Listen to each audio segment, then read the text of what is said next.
Alright, chapter 18. So, previously on Empress Theresa, yeah, it's the downward spiral. Like I said, every time I think that I'm hitting rock bottom with this story, it just seems like it gets worse. I forgot. She, like, stole some gold, and, some lawyer or certain people were trying to hold her accountable to the law, and then she just put basically a curse on them using Hal, because I guess Hal can do that now. She can just put a weird curse on the lawyer so that she wouldn't be able to drive in any vehicle whatsoever, had to walk on foot basically, which is pretty spiteful, petty, and whatnot. It's just, oh, you stole a bunch of gold, and we want to hold you up to the law like any other normal citizen. And the lawyer really didn't do anything wrong. Theresa just lives up to her name, I guess, now, because she's going by Empress Theresa, or at least that's what she called herself at that time. And like I said, she's just a straight up villain now. And yeah, whatever. I don't really know if that accomplished anything for the story, but Hal just seems to do this thing where it's just like, oh, I can do this now. Oh, I can do that now. Oh, I can figure this out with Hal and that. But then suddenly it's like, oh, there's this big world problem, and now Hal can't do this, or I need to figure out how to do it. And it's just what makes artificial drama or stakes, where it's like she can do this other stuff just perfectly fine, but then suddenly the important stuff that's plot relevant, oh, I can't do that too well, and it just feels arbitrary as to what Hal can and cannot do, which is why the stakes just you don't really feel the weight of them, which is kind of a problem. But anyway, let's get on to chapter 18, because this one's one of the longer ones. It's 24 pages, whereas like the last like what 5 or so have been like 10. Anyway, let's get to it. Chapter 18. Did I know what I was doing? Heck no. I admit it. I was just an 18-year-old kid who tried to accommodate people's needs. I didn't know what it would lead to. Mr. Parker told me, you can't do something right the first time you do it. Any change in routine is sure to cause problems every single time.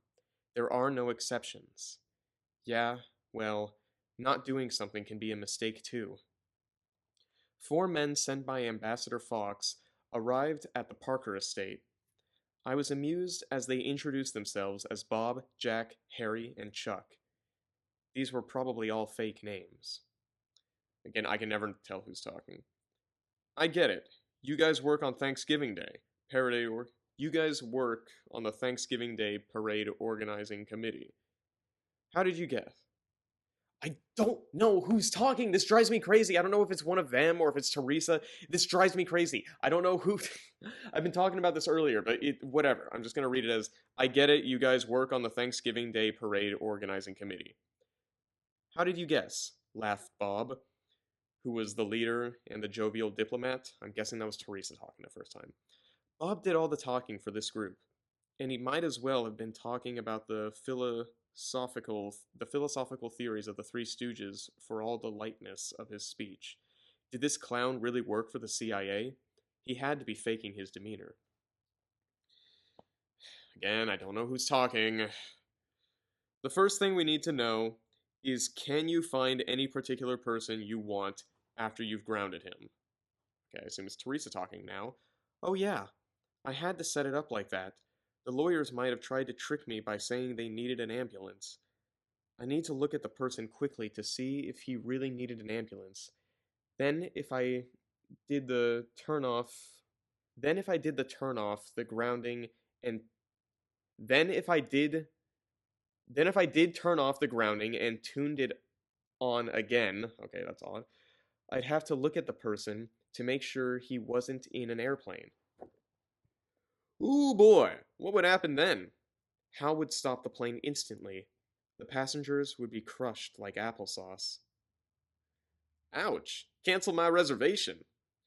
Bob would be a little tiring after a while. How can you find the person? How can you find the person if his grounding has been turned off? Each person has a number. Once I tag him, no comma here. Once I tag him, Hal will always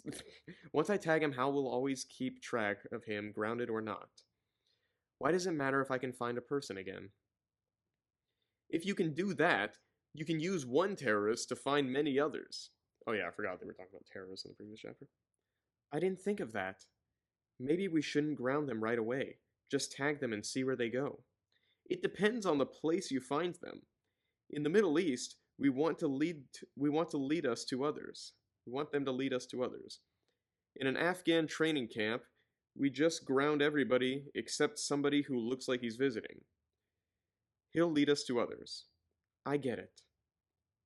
We got down to work. Bob would show me maps of places where intelligence said there would be terrorists. There were terrorists. I'd memorize the maps as well as I could, then switch to my black and white vision to find the location. I gave descriptions of what I saw, and Bob told me to move left, right, up, or down until I found the target. Sometimes it was a camp in an isolated place. There might be dozens or hundreds of terrorists training there. I'd look at tents to find the ones who looked suspicious. Next page. Looked like the leaders. They were tagged but not grounded right away. They would eventually travel and lead us to other terrorist groups. One strategy was not to ground anybody in the camp for a couple of days. Then, when there was a visitor who'd already left for other locations, he wouldn't realize that he had been found at the same time as the rest of the camp.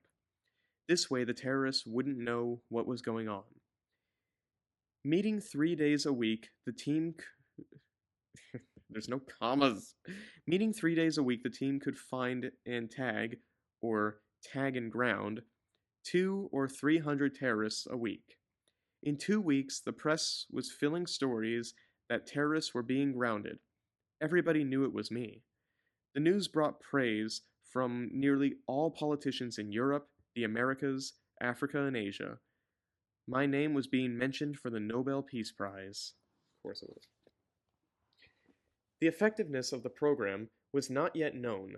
Bombings are often planned months or years ahead. Presumably, at some future time, bombings would decrease in number. No commas. In the midst of all this, I found time to turn my attention back to the sun, where I raised huge cylinders of gas for the fractional separation of silver. This precious metal was a more practical element for coinage, as it could be made in small coins of low value for everyday exchange in retail stores. People in undeveloped countries where the national currency was of questionable worth and would now have a medium of exchange that was accepted everywhere. I'm sorry, I'm not the best reader. President Stinson promised that the U.S. Mint would issue silver coins in 20 cents, $1, and $5 denominations, with my picture on them in numbers too huge to be absorbed in the American economy. Okay, they're going to be making money currency out of it. Okay, I'm going to read that again, actually. Silver coins in, 20 cents, $1, and $5 denomination. Okay, so $1. Wait, does that mean with pictures, with my picture on them in numbers too huge? In numbers too huge. So she's saying she's going to be issued silver coins, so the 20 cent piece, $1 and $5. She's going to be replacing the dollar. Oh my stars. This number's too big to be absorbed in the American economy. Great. Because that's what we have to spend our resources on. She's our new savior. I wouldn't be surprised if they started making a religion out of her at some point in the story, but whatever. The excess would spill over into the third world in the interests of international prosperity and peace. I dumped a pile of silver 20 times as large as the Fort Knox gold pile on a British Army base. Forget the fact that she broke the law and stole a bunch of gold. More would come when needed. The old English trade of silversmith was restored. Tradesmen bought the silver to make silver tea sets, mugs, and silverware. Everybody could afford to have a king's dinner set. Total sales of my gold and silver reached more than $1 billion a week and was climbing fast. This might taper off after a while, but in less than a year, I would be richer than some small countries. Theresa calling Jack. How are you doing with Ginny? Now began the most complicated political mess I'd ever get into. Khalid bin Azad, or I don't know, it's some Arabic name, was the charismatic and worldly Secretary General of the Organization of the Petroleum Exporting Countries, OPEC. I'm surprised it's not something silly like OOPS again. A cartel of oil producing countries that met at its Vienna, I don't know how to say this, Austria headquarters to set policies for the safeguarding of member nation interests and stabilization of oil prices from harmful fluctuations. It had 13 member nations in the Middle East, these wordings, Africa, and South America. There were other countries that exported oil, but were not part of OPEC, OPEC, I don't know, seeing no reason to have to protect their interests or simply not wanting to be dependent on the organization's policies. Secretary General Azad set out to recruit their membership. Unlike on previous trips abroad, when the handsome 42-year-old pandered to the press, Azad kept a low profile. He traveled without announcement, usually escaping the media, and when he talked to people in the countries he visited, no comma, it was, next page, done behind the closed doors. He sometimes slipped in and out of a country without being noticed. I was aware of all this because the media was talking about it day and night. OPEC had been largely the equivalent of an old ladies' quilting club for many years. Now they were stirring themselves up. The world didn't like it. OPEC no longer had the near monopoly of oil it had before very deep ocean drilling came on. But they still controlled enough of the oil supply to cause a lot of mischief. The United States didn't depend on OPEC much anymore, but Europe and most of the world did. There was only one world price for oil. We all had to pay the same price, even if we produced the stuff. The White House announced the president would make a curtsy visit to London to acknowledge the friendship and value of its longtime ally, Great Britain. Nobody was fooled. President Stinson could only be going to London to meet me in the Summit of Summits, as it was being called. Why President Stinson didn't call me ahead of time is still a mystery. Maybe she was afraid I would say no to a meeting on the phone, but I couldn't say no if she showed up in London. She had come under a lot of criticism for doing nothing when I was trying to get control of Hal and restore the rain. She might have invited me back to the United States, or she might have come to London to help me. She did neither. Supporters said she was preparing the country to cope with the worst possible scenario, which was true. But that's not how things turned out. I solved the problems under Blair's wing, and critics were slamming her. This visit was partly to repair her image. She was taking a big risk. If I snubbed her, she would be a political lame duck. This was also explained on the news, as if to make sure I understood it. So, comma, and then 8 periods. I don't know why it's formatted like that. So, I guess, okay, I'm going to read it basically how it's written. So, how loyal was I to my president? Air Force One and the identical backup plane were ready for the president's boarding. We watched the crowd waiting for Veronica Stinson's arrival and Air Force One's departure. With the priests having little else to yap about, they made a no comma. With the priests having little else to yap about, they made a big issue about what kind of reception the president would get from me. Would I be waiting at the airport? Would I snub the president because of what President Martin did? Yeah. What do you think I should do? Asked Steve. What do you think I should do? I asked Steve. Meet her at the airport. I'll stay here. Are you sure? Yeah, she's our president. I mean, are you sure you want to stay home? I'll just get in the way. The president's husband isn't coming. They'll have to find ways to entertain me somewhere while you talk with the prez. It would be embarrassing. Besides, I have a cute French maid waiting for you to leave. I knew it. I understood. Steve wasn't sure what he'd say to Stinson, who was part of the administration of President Martin. Okay, so he's going to spend time with a cute French maid, and he's saying that right to his wife? Okay, okay. To make it short, President Minister, or Prime, I can't read. Prime Minister Blair waited at the airport for President Stinson. Arthur and I showed up just before the president came down the stairs of Air Force One, and we agreed to a meeting in the U.S. Embassy, with Blair present as a representative of the rest of the world at my insistence. Next page. President Stinson asked me, "How much do you know about OPEC?" "Not much. They used their oil to blackmail us in 1973. Why did they get worked up now, after all that time?" "Power was distributed among many nations. We had some. The British had some. Everybody had some. They couldn't take on the whole world. Now you have all the power. They think they think they can make you cave in and turn you into a slave. That will give them the power they always wanted." "Yeah, well, Steve and I have a plan that will take care of them. The sun has a lot of carbon. We're going to bring trillions of tons of it to Earth. It can be used to generate electricity at very low costs. Everybody will switch to electric cars. Driving will be almost free." I'm sure somebody that's better versed in economy than I can might be able to talk about how this is a terrible idea or whatever else. Let me know in the comments if you know about this. Who gets the carbon?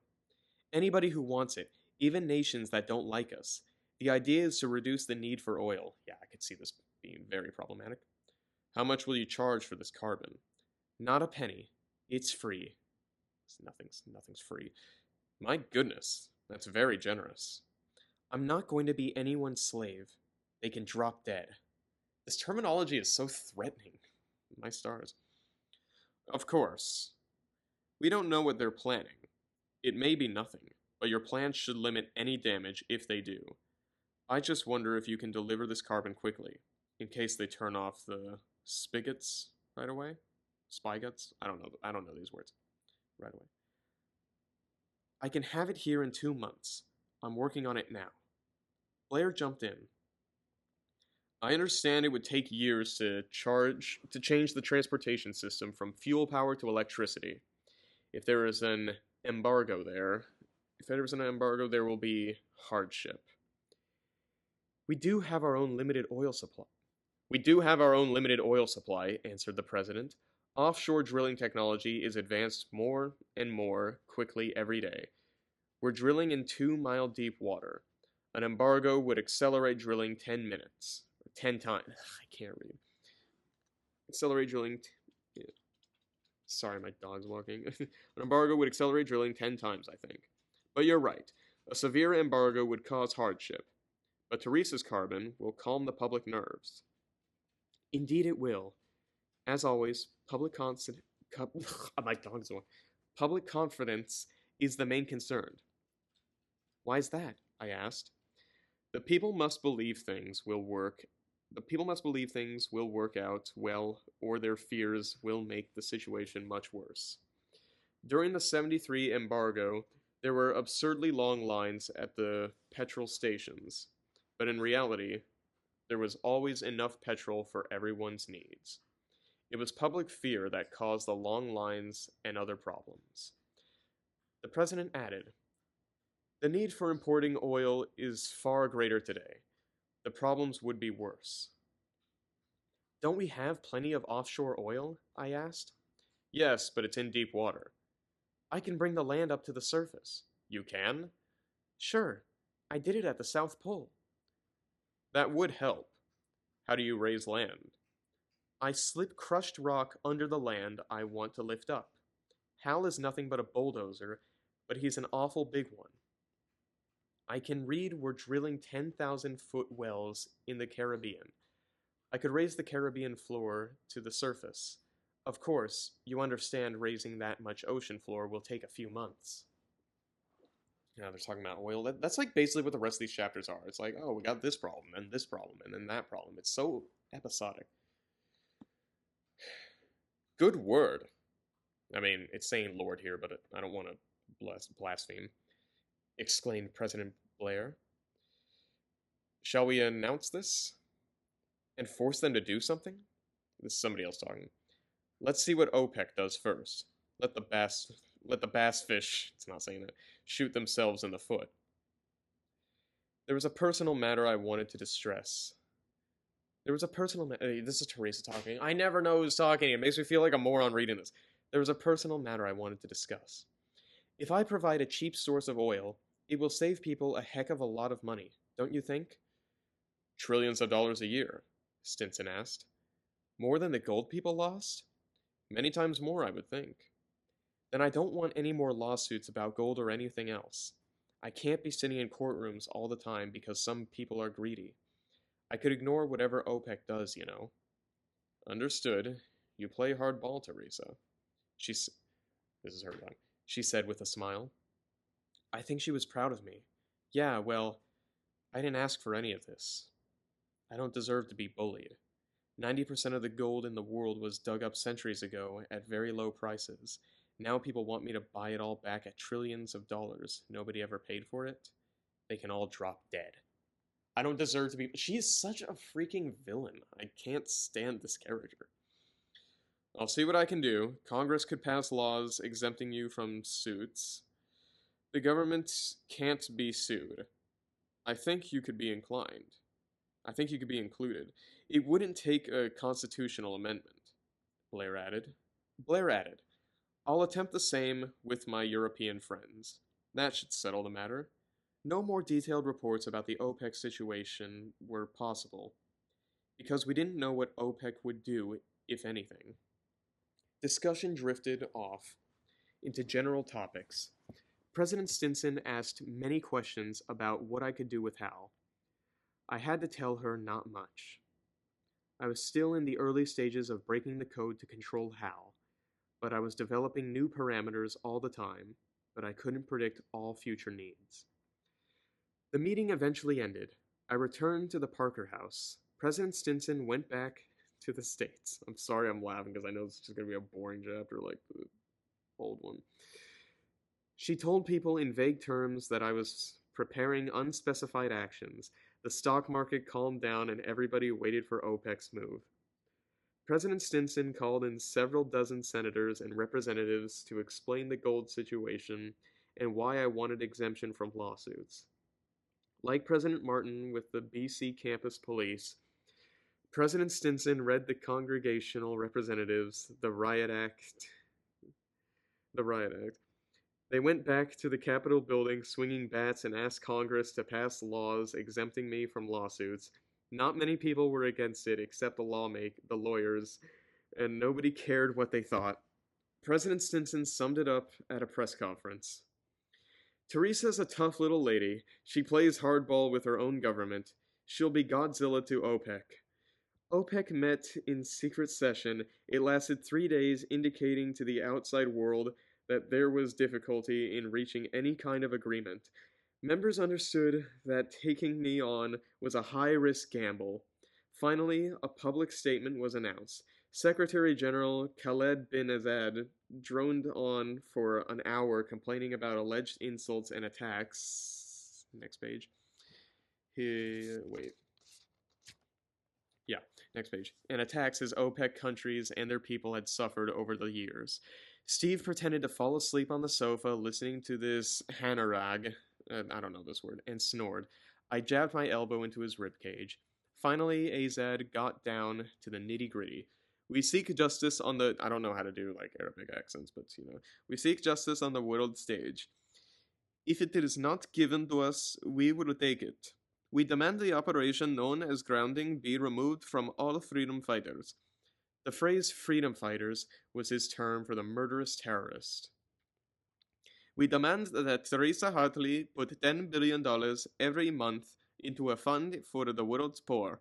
We demand the land known to the West as Israel be returned to the people who lived there before 1947.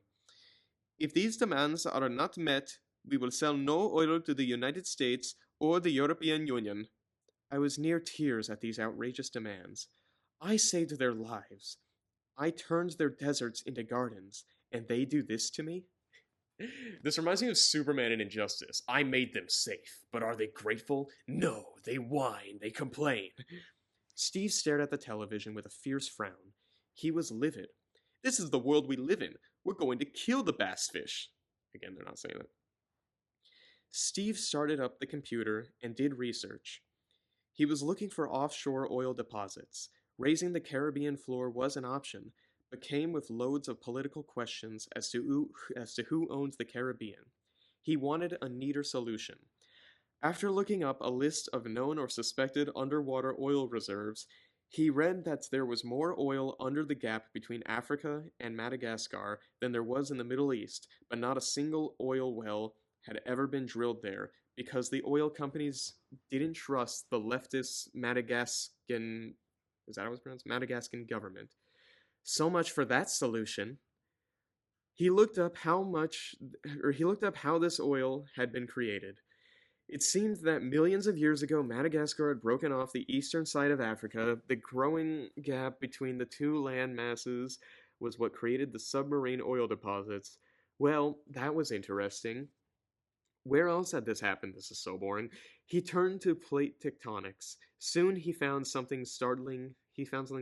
Antarctica was originally connected to Africa, right next to Madagascar. Antarctica drifted south and was just beginning to cross the South Pole.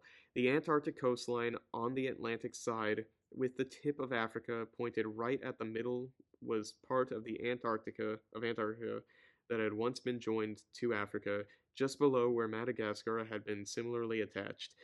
The coastline of that section of Antarctica still matched the African coastline from which it moved. The two continents were separated by a distance equal to the width of Antarctica, which was a lot of room to play in. Except for one tiny uninhabited ice-covered island called the Bovet Island, belonging to Norway, there wasn't a single square foot of land in this immense expanse of ocean. I could pay off the Norwegians later. Maybe I'd raise another island for them. He printed out a map and drew an elongated ellipse along the coastline. He showed it to me and explained why he thought there was oil. I agreed it was worth trying to raise the ocean floor to the surface, but this presented problems. What to do with all that water that would be displaced? Where was the rock under the island to come from? After 2 hours, I developed a plan. Next page. I drew a rectangle on the map Steve gave me. It was parallel to the Antarctic coastline that had once been connected to Africa. The rectangle began 200 miles inland from the coast and extended 500 miles further inland towards the North Pole. It was 1,500 miles long. This had to be the most useless real estate in the world. Nobody would miss it. After thinking about it for a while, I drew a thick line from the southwestern corner of the rectangle all the way to the Ross Ice Shelf. This would be a spillway to bring in water. Steve copied the map and showed it to Arthur. Arthur, take this map to the Prime Minister. He pointed to the rectangle I had drawn. Tell him if there are any people in this rectangle or this line from the corner, they have to evacuate immediately. Theresa will destroy this area in a week, and she doesn't care who's in the way. Wow, yeah, she's evil. She's freaking evil. Very good, sir. He says that's their response to that. Very good, sir. Yeah, sure. She's gonna destroy this whole region, and she doesn't care if anybody's in there. And no planes overhead either. They'll be destroyed. Arthur nodded his understanding. Yeah, they just go along with it, because that's what happens with Mary Sue protagonists. Everything bends to their will. It's just, yeah, sure, you're gonna destroy this whole region. We're just gonna be fine with it. I hate this. He took it to Blair, and before you could burp, the map was on television. On odd terminology. There was a raging controversy about the line I had drawn out to the Ross Ice Shelf. Some BBC commentators talked about it. As the map shows, said one of them to his associates, most Antarctica is in the Atlantic with only a small amount in the Pacific. A line drawn from the rectangle to the Atlantic would only be 200 miles long, but the line Theresa drew goes 1,300 miles across the continent to the Ross Ice Shelf. Why does she prefer the Ross Ice Shelf? Oh no, well stuck. Consider the difference between the Atlantic coast and the Ross Ice Shelf. The Atlantic coast has whales, seals, penguins, and nearby boat traffic. There are cruise ships. Much of the same can be said for 90% of the Antarctic coastline. The coast around the Ross Ice Shelf has none of these.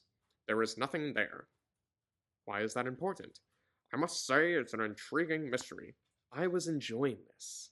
I'm enjoying seeing them struggle at my thoughts. That's how I see it. I was enjoying this. The next morning, Prime Minister Blair called. Arthur handed the phone to me. I assumed it was about Antarctica. It wasn't. This is Theresa. What's up? I forgot which accent I'm supposed to do. Israeli Prime Minister Benjamin Scherzer flies to London tomorrow morning. He is very concerned and wishes to meet with you. I dropped the phone on the floor and sat on one of the living room sofas. Steve picked up the phone and told the PM, Hang on, Mr. Blair. Hang on, Mr. Blair. We have a problem. He put the phone down and sat next to me. What's the matter? He asked. Everybody wants something from me, I said in shock. I can't do everything. I don't get it. She keeps talking about how she wants to do all these stuff for like all these people, and then when people are like, "Oh yeah, can we get this stuff?" She says, "Oh, I can't handle it. They want me to do stuff for." Ugh! It's just frustrating. It's just creating random drama. She's just freaking getting surprised Pikachu face at the thought of people holding her for the position she hired her for. Like she hired herself for. It's so. Ugh! I can't stand this. I can't do everything. And my dog is still pacing about the place. You can probably hear him clip-clopping unless I blotted the sound out. Whatever. I'll wait for you to walk by. Where was I? I was too busy complaining. Yeah, everybody wants something from me, I said in shock. I can't do everything. Steve picked up the phone again. Mr. Blair, did you hear that? I did. Shall I call again? Might be a good idea, sir. He hung up the phone. Mr. Parker was right, I said.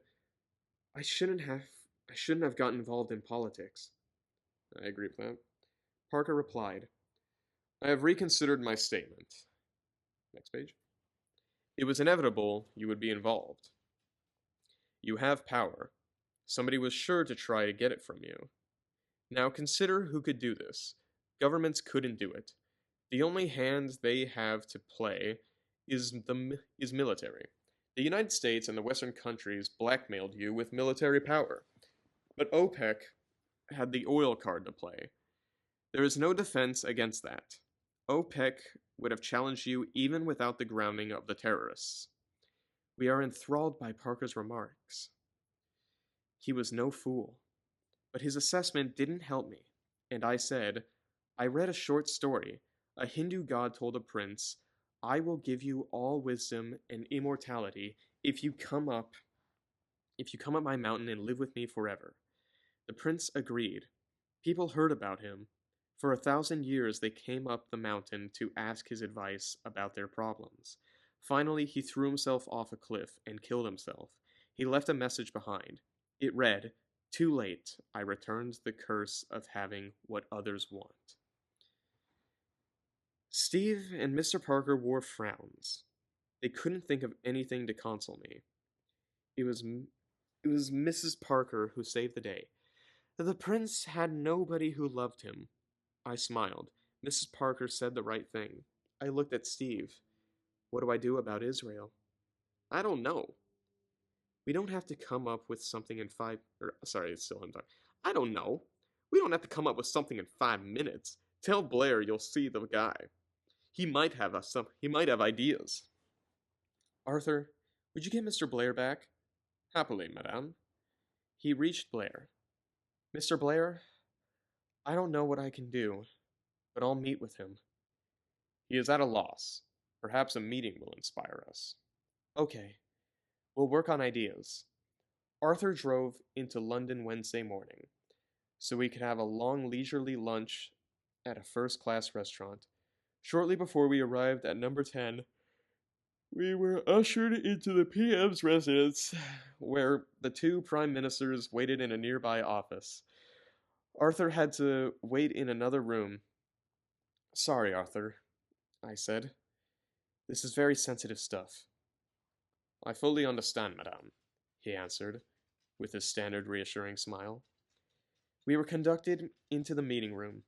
Steve carried a briefcase containing the sensitive stuff.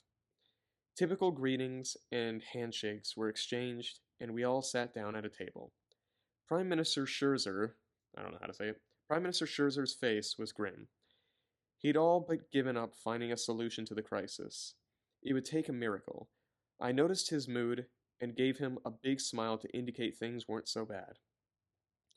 His return smile indicated encouragement. Blair began the discussion. Prime Minister Scherzer graduated from your West Point. Really? Really? Said Steve. I thought it was only for Americans. These are international students. A classmate was a Saudi prince. He spoke English like an American. Not your roommate, I hope. What can we do for you, sir? It was evident to everybody that Steve would do all the talking. I stayed out of it to let old warrior Scherzer have a dignified male-to-male bull session with Steve, who was being deliberately differential. We are surrounded by enemies. We fought them off many times, but this new embargo looks like it will be a long one. I'm waiting for to stand by us. I'm glad Steve's talking because it's fun doing his voice. He stopped. That settled it. Scherzer had no ideas about what to do.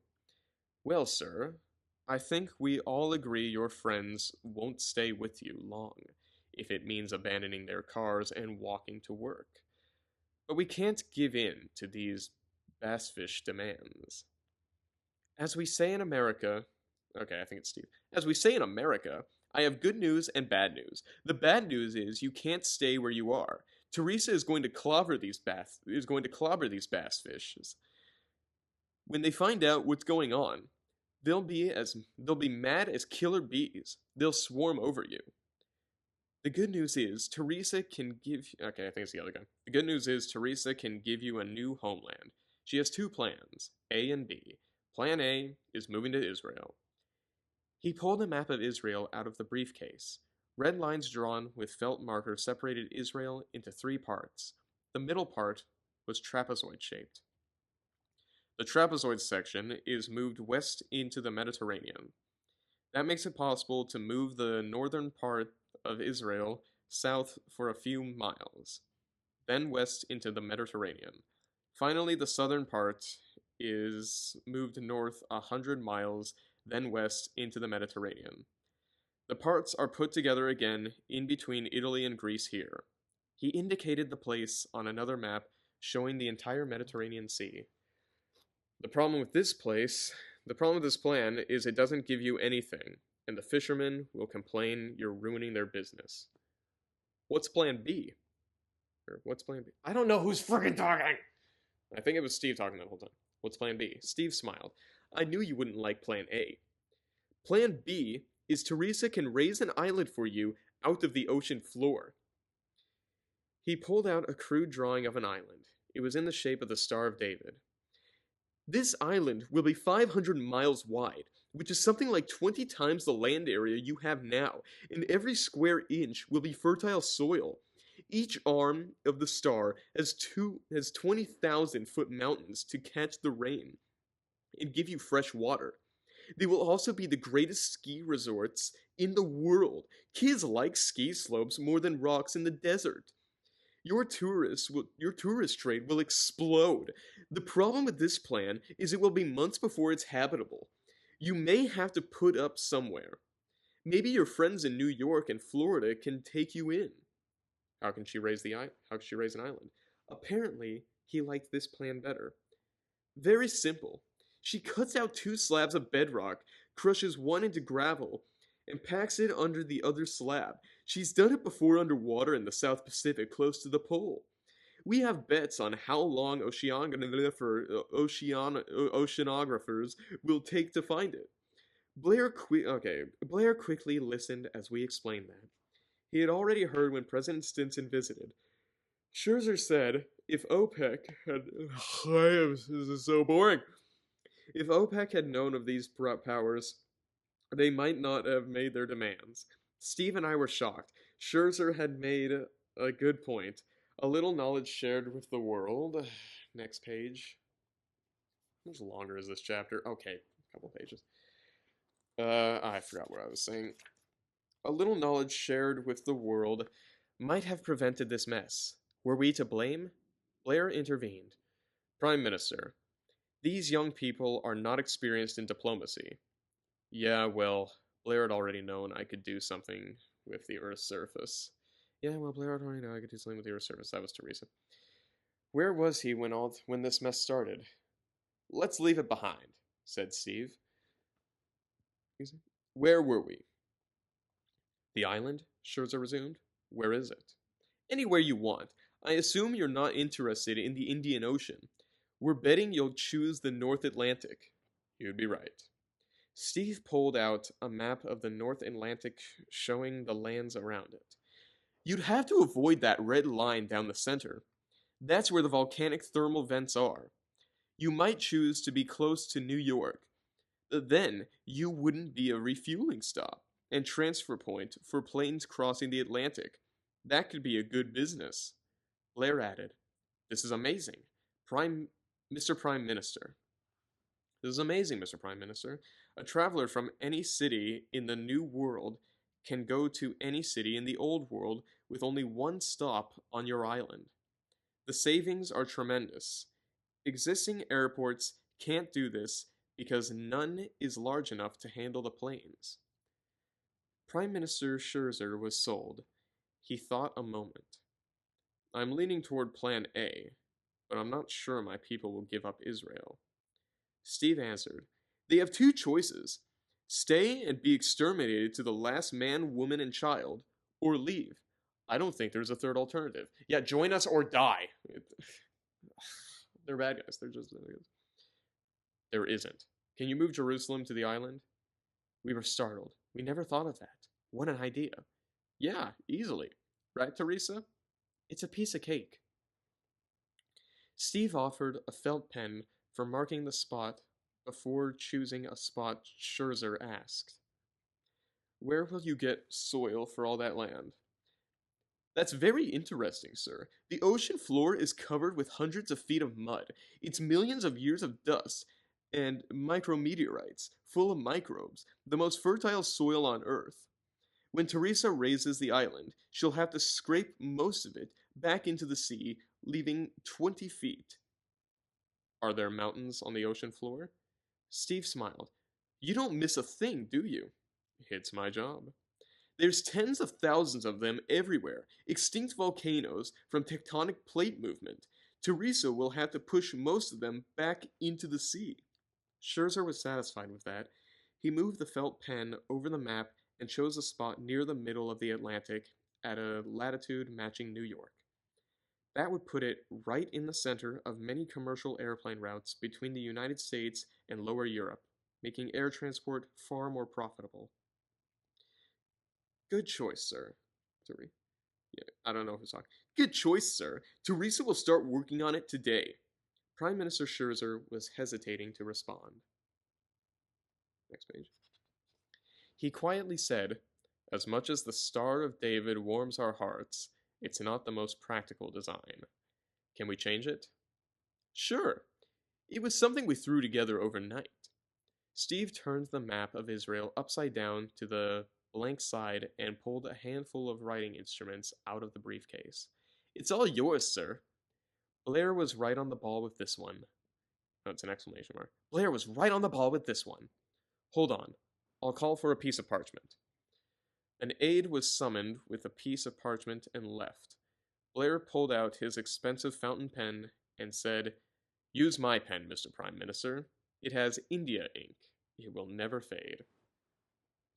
Scherzer took the pen and went to work designing his new country. He started with a circle and added features. He drew 30 projections along the perimeter. What are those, sir? Peninsulas, 20 miles long and 5 miles wide. Got it. On the western side of the circle, he drew 2 adjacent peninsulas in the shape of opposing L's coming into each other out at sea. Protected harbor, he explained. He drew a similar protected harbor on the eastern side. He indicated Jerusalem was to be next to the western harbor. He drew a cluster of mountains in the middle of the island, using topographical map, his topographical map knowledge. He indicated elevations in meters. Elevations in meters, he said. Just says that twice. In a large valley in the middle of the mountain, in the middle of the mountain cluster, he indicated an area with a negative elevation. That is, it was below sea level. A lake, he said. He drew a circular contour lines here and there around the island to indicate hills of 50 meters in height. He chose 2 circles close to the harbors and noted they were to be flat as a billiard table. Airports, he said. He took a final look at the design and turned it around for Steve to look at. Steve didn't even study it. Instead, he handed it to me for my signature. Yeah, just absolute trust, like a freaking henpecked husband. I signed the map at the bottom using Blair's pen. Your signature to a historic document, sir? Your signature to a historic document, sir? Steve suggested to the Prime Minister. Scherzer also signed with Blair's pen. You can send us a copy, sir. Keep the original. It'll be a good piece for a museum of Jewish history. Figures it would. At this, the Prime Minister had trouble keeping control of his emotions. Thank you, he said with a frog in his throat.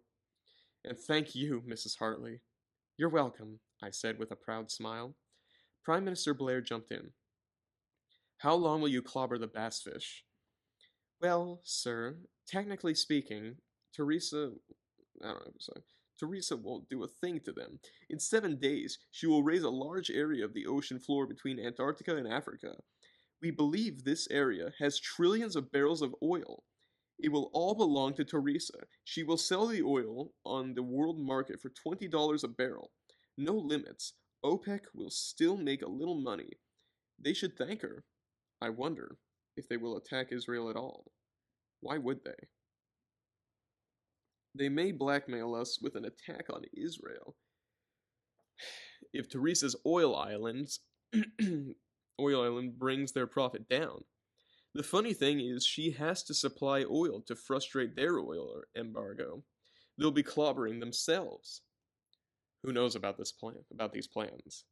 Only the 4 of us in this room. I don't know who is talking. Politicians are hiding under their desks. Theresa has to do it all.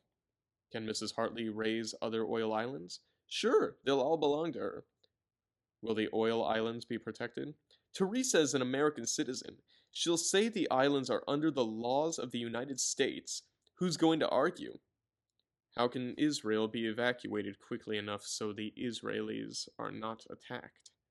Theresa plans on raising a land bridge from Israel to Crete. If I'm saying that right. Great. They can move to Europe from there at their own pace. Mr. Scherzer will have to make plans to move all their valuable possessions quickly. Decisions must be made ahead of time. Yeah, but keep it secret until the last minute. Agreed. What can Prime Minister Scherzer tell his people? Wow, that's a tough one. What could people be told without precipitating an early attack? I watched Steve ponder. This is Theresa talking. I watched Steve ponder it for a minute. Theresa needs time to prepare for the evacuations. Tell them Theresa could destroy the world. Tell them as long as she's around, they're safe. Tell them, sorry, my stomach groans. Tell them the bass fish are crazy if they push her too far. There's no stopping her. Let them sweat for a change. They want people in fear. They're ruling them through fear. Does Norman think that this is like an engaging, heroic, perfect protagonist? I don't know. Blair asked a question that shook us. It will take many days to move millions of Israelis across the bridge. It won't be possible to keep assassins from infiltrating the crowds. In the darkness of nights, they will shoot many thousands of Israelis. That wasn't a question. It says he asked a question that shook us. That wasn't a question. It was a statement. Steve's face was frozen, but you could tell from his eyes he was stunned. Blair was right. Assassins couldn't be spotted in the dark. They'd have a field day with the Israelis. Steve sat there thinking. But this was one problem that seemed really too difficult to solve. Are you saying Theresa needs to give the Israelis 24-hour daylight? I merely stated the problem. I said, I said, I would have to be God to do that. It was a tense moment. The two prime ministers' eyes showed they were worried. I might be being pushed too far. Would I walk out on them? Scherzer eased the tension. We're not asking for more miracles. What you're giving us is miracle enough. Blair tried to further distance everybody from the 24 daylight idea. He turned to Scherzer. Prime Minister, are you satisfied with our meeting? I am. Mrs. Hartley saves my people. That's the end of that. And let's see, this next chapter is... it's another one on the long side. So, more meetings, they're, like, reshaping the world. Somehow people are perfectly fine and perfectly in line with everything she's doing. She's just back to being a freaking villain again, and, I don't know, this chapter was... at least it's relevant. Honestly, like, I'm losing the plot at this point. Like, I thought that the whole point was that the world was, like, ending in whatever X amount of days, and now it's just like, oh, we fixed this, but then there's this, that, this. It's just like every episode, every chapter, it's like an episode. It's like, oh, here's a new problem we're coming across, and then in the next one, it's like, oh, there's this arbitrary problem that I'm having difficult, like, I can slash tires fine, but then moving this is, like, and changing weather is fine, but, oh, making the day cycle, oh, that's where it gets difficult. It's just so freaking arbitrary, and it gets so annoying. I am so sick of this. Also, never mind. I thought the spine label was written in Comic Sans. Anyway, I guess that's the end of this one. Time for Scripture of the Day.